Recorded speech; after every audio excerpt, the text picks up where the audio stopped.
What's up, Tesla family? It's Ray J back with another video. And in this one, I wanted to break down what's happening with SPY, Tesla, and the broader markets. I'm going to break down some big news that's coming out and some volatility to be expected.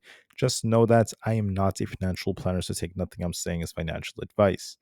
As of right now, from a technical standpoint, Tesla is making higher highs and higher lows, and we're still looking more bullish looking at this trend, favoring more upside looking at Tesla stock. Simultaneously, SPY and the QQQ are still looking more bullish. We're going to continue to uptrend, but be wary of the fact that there are going to be some gaps below because we will gap up on SPY and the QQQ this morning. Then we'll see if we cool off a bit or not. But overall, the trend remains quite solid because of many different factors. The first factor is that we have FOMC. The market's more optimistic about this. We had some crude data come out in the morning, and everything else is going to be quite minor. And then at 2 o'clock p.m., that's when we're expecting more volatility. We have the Fed interest rate decision coming out. The Fed will most likely be cutting by 25 basis points. It's almost 100% in terms of probability.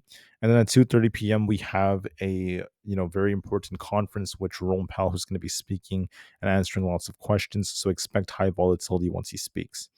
Given what's going on right now, there are climbing unemployment insurance claims that suggest the labor market continues to cool, despite the government shutdown delaying the publication of most official economic statistics, which suggests that once again we will see another cut by the Fed. And with the weakness that's happening in the labor markets, associated with inflationary numbers that were not as bad as what the market had been expecting. Not that they were good or anything. I'm just saying that they just weren't as bad. This in turn does incentivize a cut. Now, Jerome Powell will be giving a speech. What the big guy says will cause some high volatility, so be ready for that. And if he starts talking about quantitative easing, that could be more bullish for stocks. If not, it could cause another ripple effect or even like downside if he ends up being more hawkish. Hopefully, he is once again just very honest. I think that's the most important thing. And, Jerome Powell is not always just going to say everything in the most blunt manner. So we'll see what he ends up saying. If he talks about quantitative easing, of course, that could still cause the market to pump. So we'll see how that goes just to be safe. Right now, there's a 99.9% chance we get a 25 basis point cut. This morning, there was some news that came out. We have Nvda, which has been doing a great job, and they have been talking about how they will be providing more and more companies with chips. We have big $500 billion deals that were signed. And then once again, the Fed is going to be the most important factor, at least for now, to be watching for, at least intraday. There's also some big news that President Trump has been, he made it to South Korea. However, I just want to make it very clear that I think right now it's almost 10 p.m. in South Korea for Wednesday night. On Thursday, sometime, President Trump will be meeting up with Xi Jinping, which means that maybe late tonight we might be hearing about how the meeting goes, if not by tomorrow morning. We were going to be hearing about how President Trump's meeting with Xi Jinping goes, and the market is also pushing as a result. For Tesla, there's been some talk about how, based off a job listing, Tesla could be planning to build the new, more updated version of their Tesla Roadster, which is going to be an absolute monster. So I can't wait to see how that's going to go for them. That could be very cool. That's something else we're seeing on headlines. So other than that, let's focus on what's happening so far to Tesla stock. The overall setup is more bullish with an inverse head and shoulders, just like this. And we've been uptrending at least so far, looking more bullish. Now, the bearish case is that, you could argue that we have sort of like a rising wedge that is developing like this, but these don't always pan out, or they could take some time to pan out. But we're just going to take it one step at a time.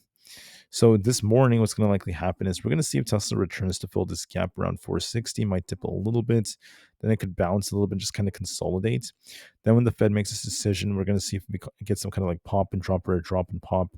Might just continue to trade sideways for the most part. And then Jerome Powell's speech is either going to launch this right back up towards the 470s, or we might just be getting a much larger rug pull. There have been many times when the market was forming rising wedges and they just never panned out. And the overall setup does look more bullish on Tesla, so expect some high volatility once Jerome Powell speaks. Once Jerome Powell speaks, we might come down to fill this gap and consolidate first before we see another attempt to go higher, at least for Tesla stock. Now, SPY is going to gap up, so be careful with this. We're also at this resistance near 689. If we lose 687, we could be looking for a bigger dip. to 685. But if we hold above 690, we're going to be more bullish. We're going to see if we come down to fill this gap and balance to kind of consolidate here. Then Jerome Powell either launches this back up or causes a rug pull. Hopefully we go higher. Overall, the trend is more bullish, so we do favor upside in terms of our trend, especially with President Trump meeting up Xi Jinping soon. But we'll see just to be safe. On the QQQ, we need to break past 636 to be more bullish. If not, there is this gap down here, so it's possible we do kind of like consolidate and return to like 633. And then Jerome Powell's speech is either going to launch this upper cost to big rug pull. Hopefully, we try to go higher. Could be looking for a move like this, at least for the time being. For the IWM, we have support at 248. We're going to see if this holds. If not, we're looking for 247. Then we'll see if we bounce off that or not. So it might see a little bit of downside before we get some more volatility. On ES, we're still bullish overall as long as we don't lose 6,900. We could consolidate with 6,920 and consolidate for some time if we're trying to go higher. The trend is more bullish as long as you don't lose 6,900. We're looking quite good.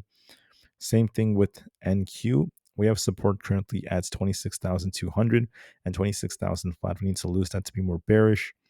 As of right now, may see a little bit of consolidation before potentially going higher as we still look more bullish on NQ. Bitcoin is also more bullish. We're bouncing off our 50 EMA. As long as we don't lose 112,000, we're looking for a push for 114,000 plus. So for Tesla, we're bullish overall. There is still a gap below for the pre-market, so it is possible we kind of like dip a little bit and consolidate. But don't worry about the opening move. What matters more is going to be what happens after FOMC. And Tesla's setup does look more bullish, favoring upside. That's what technicals suggest. So we'll see if we could hold above 460. If we lose 450, of course, we could change directions. But as of right now, we're holding nicely above the 460 area. It could retest 460 and consolidate before we try to push for the 470s. Nvidia is looking more bullish. Now, if we lose 206, there's a gap to fill below. As long as we hold above 206, we're looking for the 210s quite easily. Aapl looks more bullish as long as we don't end up losing 265 or favoring 270. If that breaks, we're looking for 272.5. For Palantir, we're more bullish, favoring 192 plus.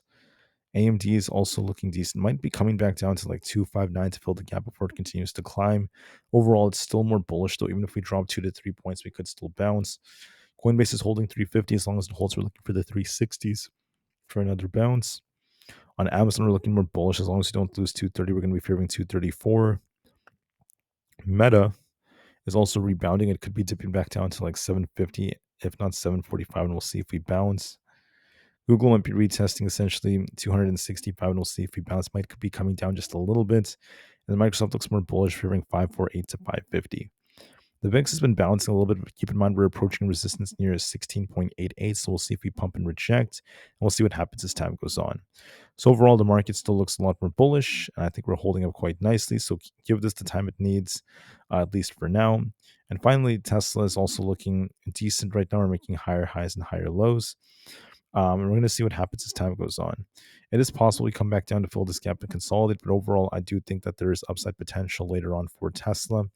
So keep that in mind. We're still bullish in terms of the trend, and we'll see what happens with FOMC and Jerome Powell's speech later on. All right, there's not really much on the economic calendar, at least for today, until we get to 2 p.m. So keep that in mind. Much of the data is minor, and there might be some consolidation until we get to FOMC. Thank you for listening, and peace out.